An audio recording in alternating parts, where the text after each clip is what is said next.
આસામ, આંધ્રપ્રદેશમાં વરસાદી માહોલ જામ્યો છે। ગુવાહાટી અને વિજયવાડામાં તો ચોમાસા જેવી પરિસ્થિતિનું નિર્માણ થયું છે। વહેલી સવારથી ધીમી ધારે વરસાદ વરસી જ રહ્યો છે અને વરસાદના કારણે વાતાવરણમાં ઠંડક પ્રસરી છે।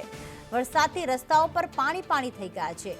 ગુવાહાટી છે, આંધ્રપ્રદેશ છે, વિજયવાડા છે, આસામ છે કે જ્યાં વહેલી સવારથી ધીમી ધારે વરસાદની શરૂઆત, વાતાવરણમાં ઠંડક પ્રસરી છે, પરંતુ હાલમાં વૈશાખ મહિનામાં જ ચોમાસાનો માહોલ જામ્યો છે અને ક્યાંક જનજીવન પણ પ્રભાવિત થઈ રહ્યું છે।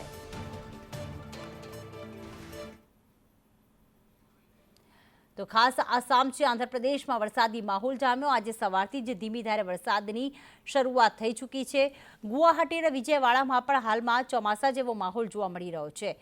વરસાદી પાણી જે છે રસ્તાઓ પર જોવા મળી રહ્યા છે અને લોકોને એવું થઈ રહ્યું છે કે આ ઉનાળો ચાલી રહ્યો છે પછી ચોમાસું, કારણ કે હાલમાં ચોમાસા જેવી સ્થિતિ જોવા મળી રહી છે।